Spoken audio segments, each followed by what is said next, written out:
And this sermon kind of came from a question from Brady last week. Where did idols begin? How they began? Why they began? And it's one of those things that kind of stuck in my mind, so I started doing research on it. You start looking at things, trying to figure it out. And basically what you can tell from research, they've always been there in one way, shape, or form. So I began to think about, why do we have idols? Now, we always think about idols. We think of that to be something of old, something that people had a long time ago. But what about our idols? What about the ones we have? This morning I brought one with me. I can kind of show y'all. Because, we all kind of wonder, what does an idol look like? That's probably the one we go after the most. Could have that. Or whatever it represents. Sure, I printed several of them. But we do. We spend our life in pursuit of it. And we somehow assume that if I get enough of these in my life, that somehow I'll be happier. Amen. I'll be better. Or something. And as we begin to prepare for this lesson, and I always tell y'all, the hardest part for me is the introduction. That's kind of the part I do last. Usually do the lesson, conclusion, then come back to the introduction. I begin to think about this in terms of my own life. As I get older, each year I kind of begin to think about what I've done, what I've accomplished. I look at all the things I thought would be and what has been. And I begin to look at the course of life that I've been on and what I've done.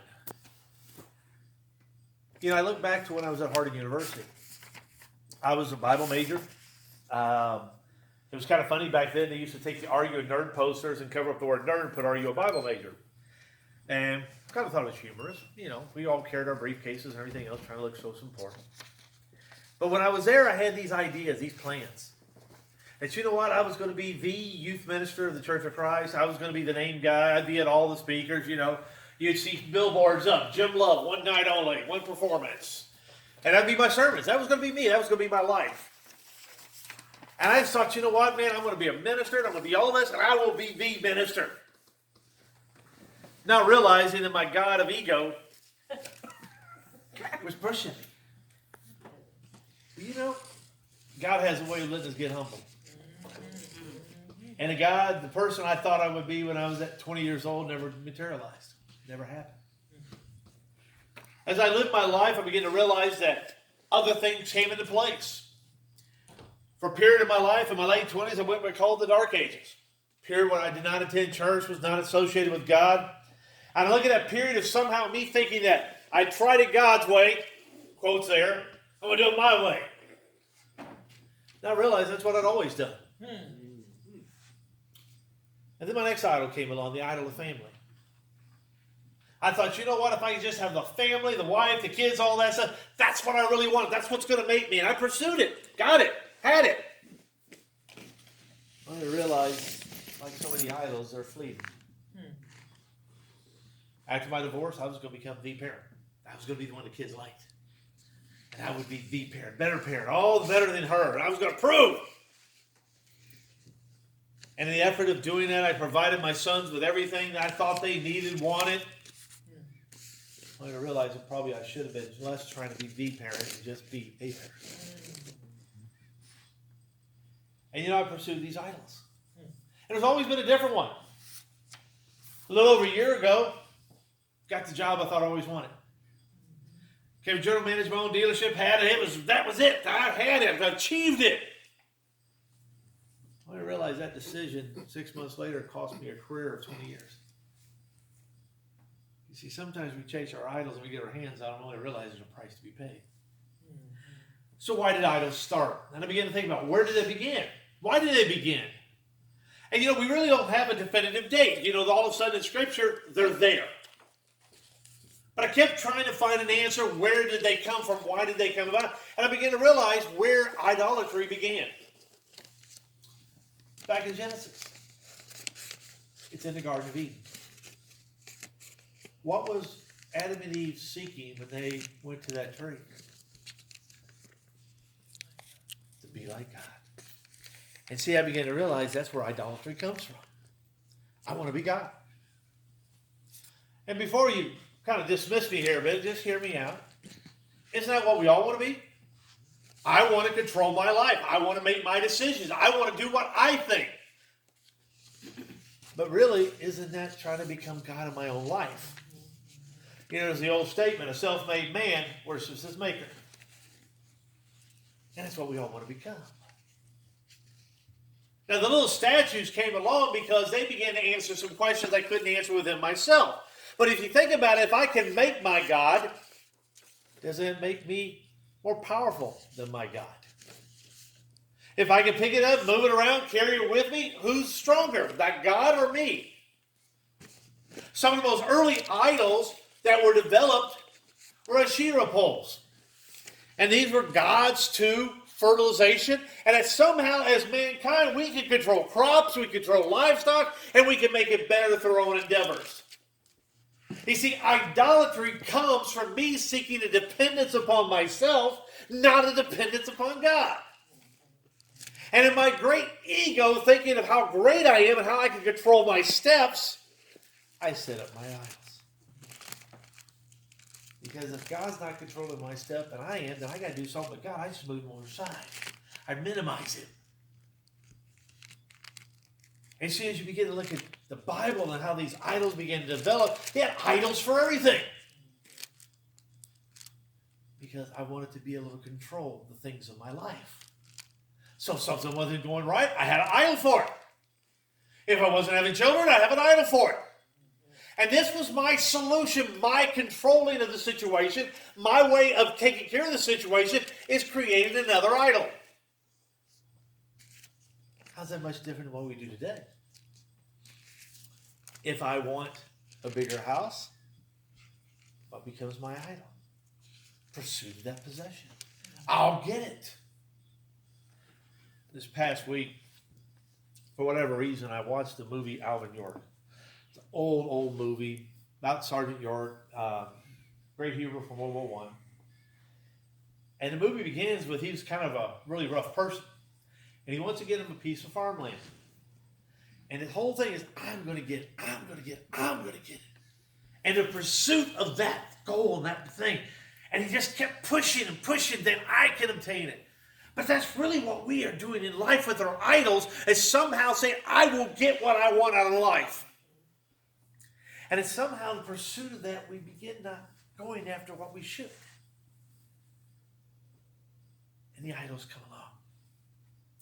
Maybe our idols are in the form of another person. If I just have that person in my life, or if I just associate with that crowd, or if I hang out with that group of people, and you think about the people you are associating with, who is having greater influence, you or them? Who's changing whom? This past week, my boss came by where I'm working. He made a comment. He says, well, you may have to start working a few Sundays. I said, no.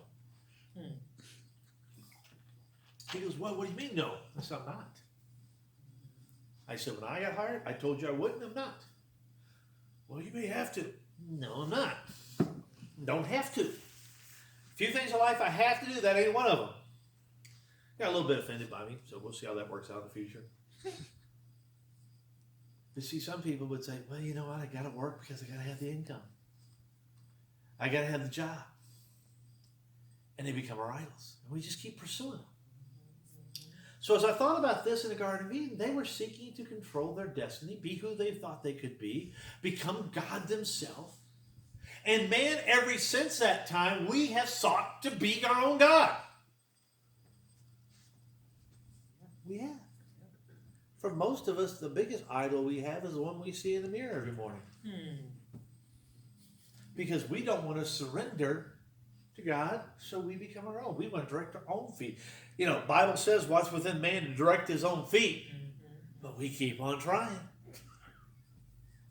And then we wonder why we stumble so much. Now, I want to preface as we get towards the sermon part is, hopefully you don't think that you're one of the people who don't have an idol. Because if you don't, guess what? You do. You've already called ego. And that's probably the hardest idol we have to deal with, is how we think about ourselves. You know, it's easy to get puffed up on who we are. I could say, you know what? I'm the preacher of the largest congregation on Malone Street. beat that title. True. A few little things you might want to leave out of that conversation. But we all get that way. It doesn't matter who we are. We all get thinking about how great we are, what we can do, and what we can't do. And I've often wondered, as we do this, and we pursue this as mankind, we keep thinking that somehow we are so much greater than we are. I love listening to politicians.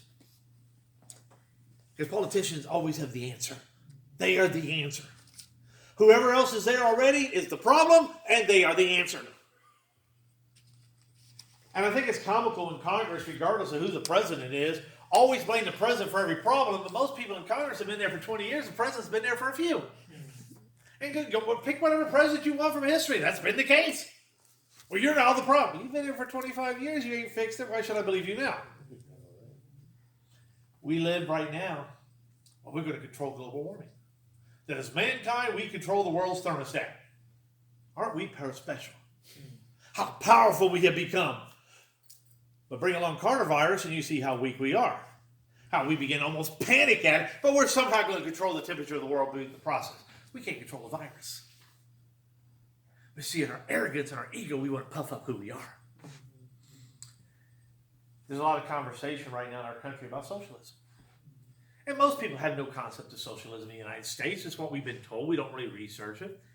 If you want some interesting reading, read Das Kapital. Karl Marx's book on socialism. He's considered the father of it.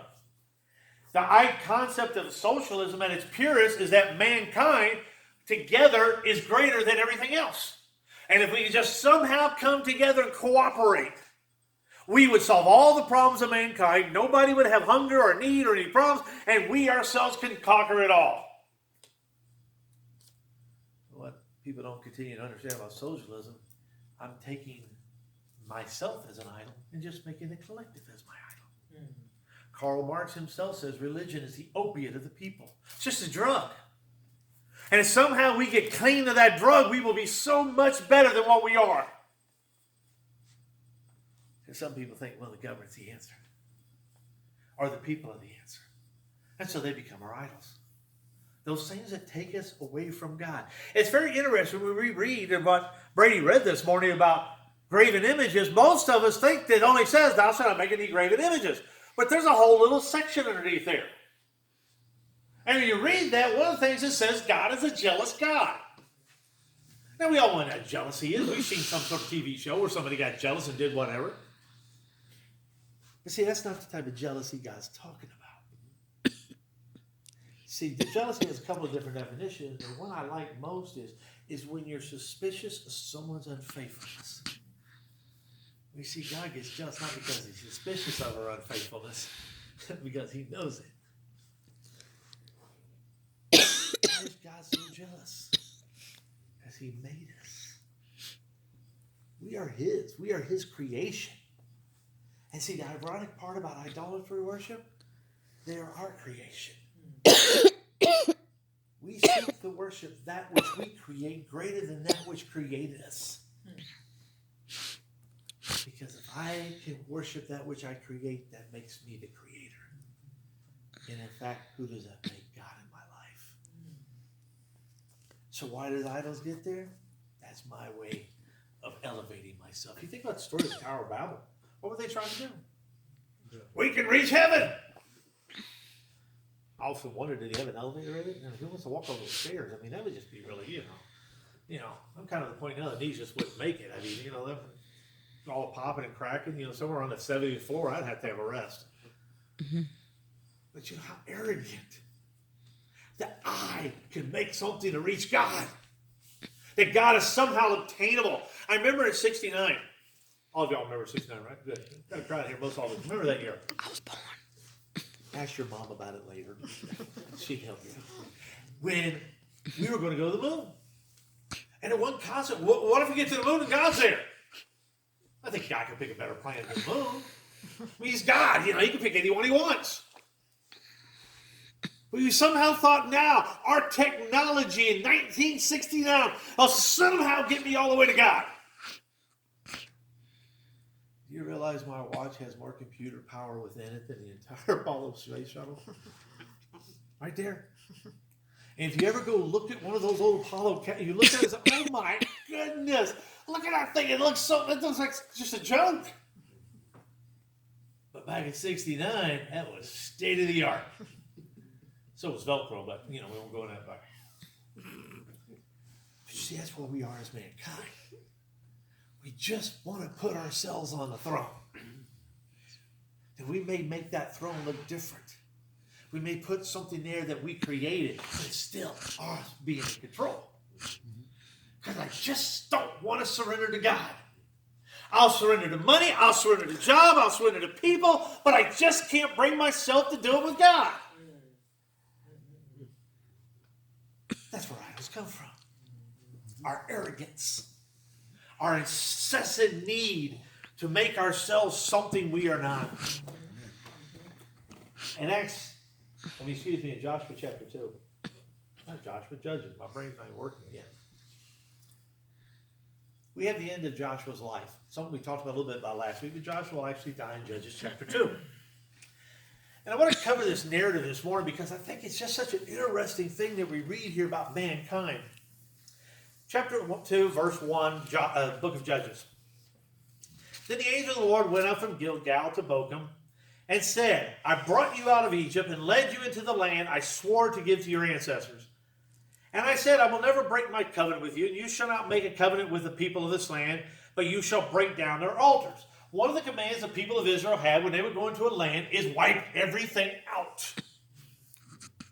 Now we read that and we think, gosh, is that like kind of cruel? But was it? Because every time they went into a land, they just didn't bring themselves to carry out the plan. They leave a little remnant. And that remnant begins to do what? It begins to grow. You ever wash clothes with a little bit of dye in it? What's that little bit of dye do? It could stain the whole load. See, that's what happened to the people of Israel. They did just a little bit there, and it would stain all of them. And that stain would be carried for generations to come. You think about Abraham. Abraham was told by God he's going to have a son. But Abraham thinks, you know what, God, maybe I'm the one that's got to take control of this matter and make it happen. So he had Sarah plot to have Hagar have a child, and Abraham says, you know what, that's going to be it. I'm in control of it now. Didn't work out too well. Perhaps maybe that's why God told him to offer Isaac. So Abraham will learn once again, you've got to learn to surrender, Abraham, if you want to be my follower. Amen. But the angel says that's what you were commanded. And you think about with God being a jealous God, he made an agreement. They agreed to it. You remember we read last week in Joshua, he said, choose you this day whom you shall serve. What did the people say? We'll serve God. Joshua says, no, you can't. He's a jealous God. You got to make a choice. And he said, no, we will always serve God. Well, it lasted until they got the words out of their mouth.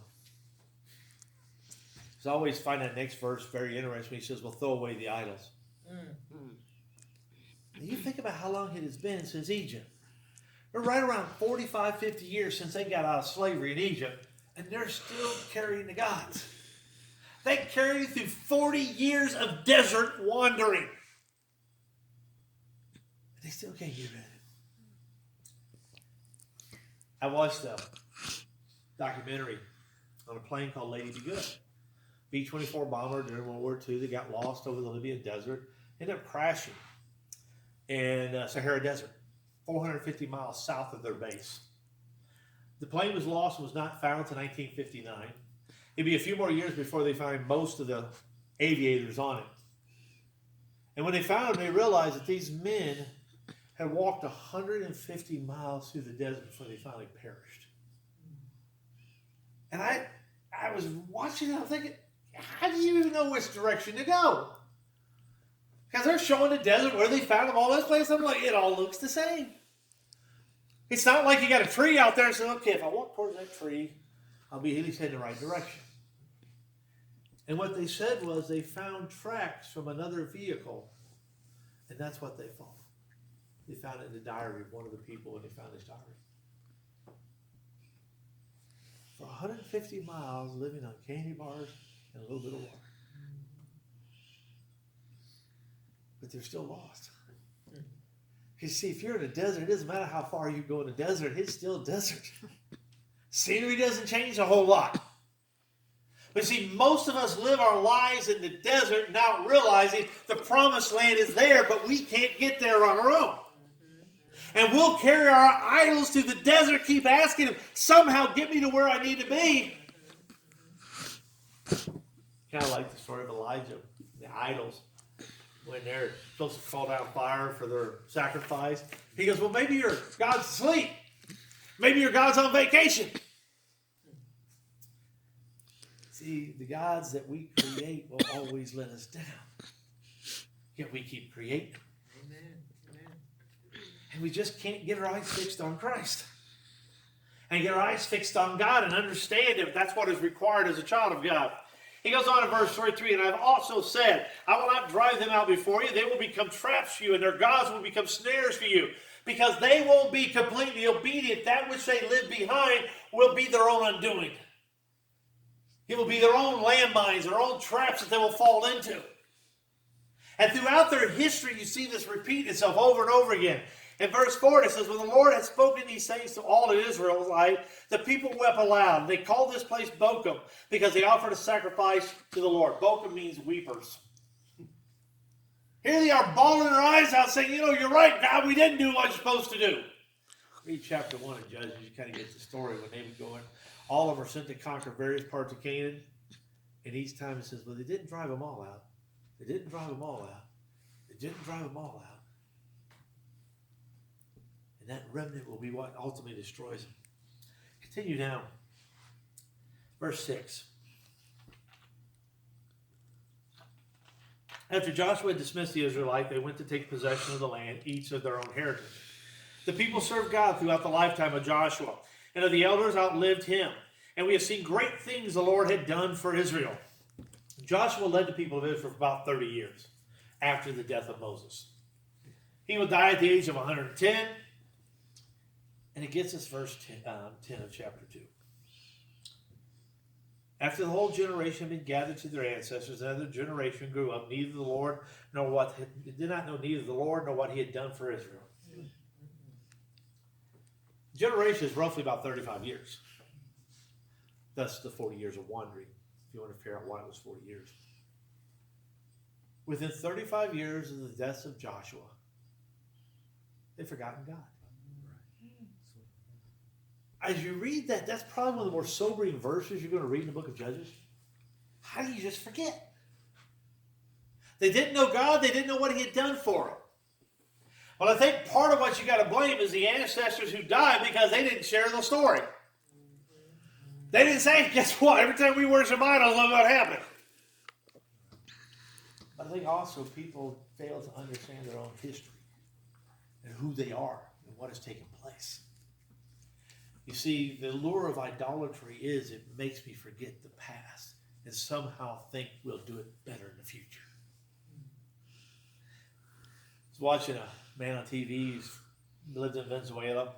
He's in the United States now, just became a U.S. citizen. And he made a comment at a rally, at one of Bernie Sanders' rallies, said, we think socialism is so great, go there. See what it's like.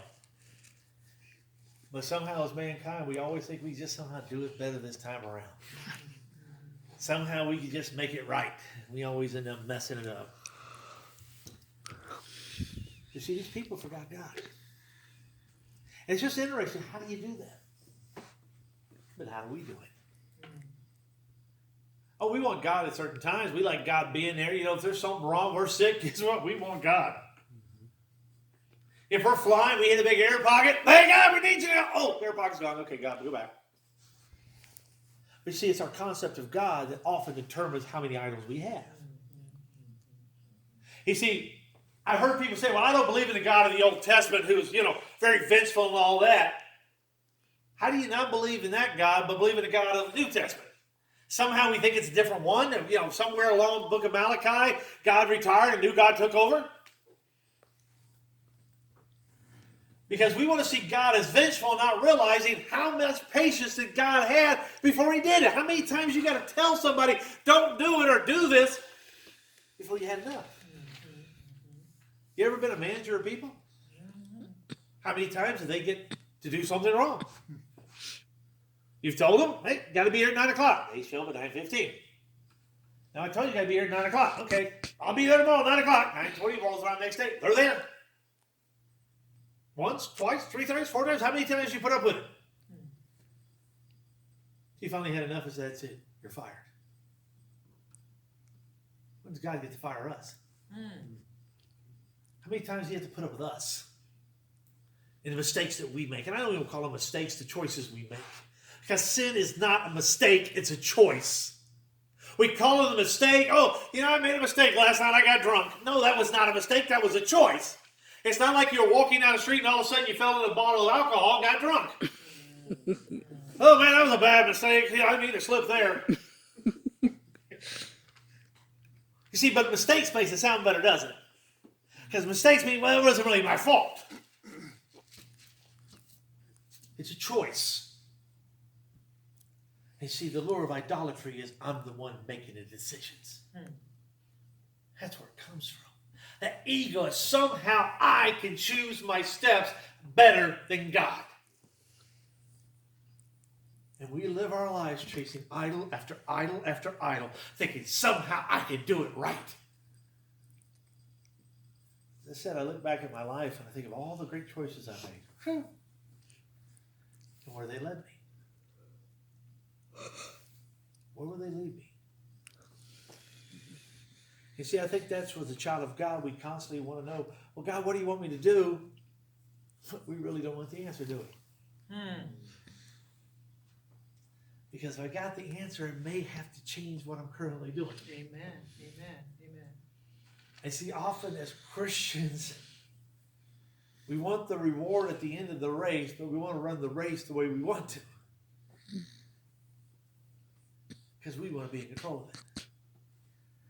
But God, I still want the Christmas presents. And that's kind of how we see heaven. Verse 10. After the whole generation had been gathered, their ancestors and another generation grew up who knew neither the Lord nor what he had done for Israel. Then the Israelites did evil in the eyes of the Lord and served the Baals. They forsook the Lord and the God of their ancestors who brought them out of Egypt. And they followed and worshipped various gods of the people around them. And they aroused God's anger because they forsook him and served Baal and the Ashereth. And his anger against Israel, the Lord gave them in the hands of the raiders who plundered them.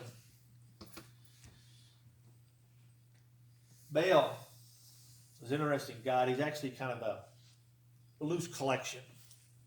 Baal means Lord or overseer or controller. And he kind of became the chief of the idol gods. Some historians think maybe that kind of gave rise to the mythology of Zeus. He was kind of the lead god. It's just kind of different names came out over time.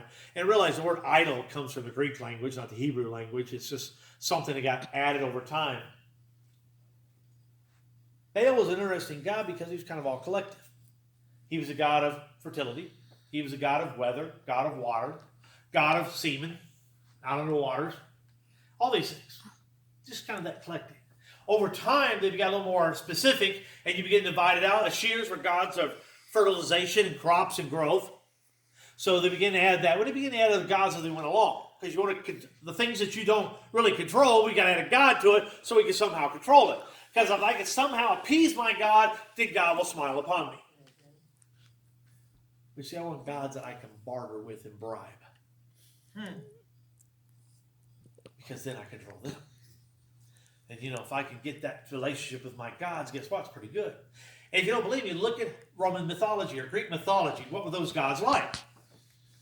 I mean, it's kind of like watching a show of the Kardashians. I mean, it's really what it was. That was a reality TV show. I mean, they were humans with superhuman power, but all the human frailties. Why? Because if that is my God, the type of gods I want, well, guess what? They're no better than I am. It makes me a little superior, doesn't it? And see, idol worship comes out of that need of myself to be superior. Just ego. That's why Satan, when he tempted Christ, says, I'll give you the kingdoms of the world. Wasn't that what he was there to get back for God?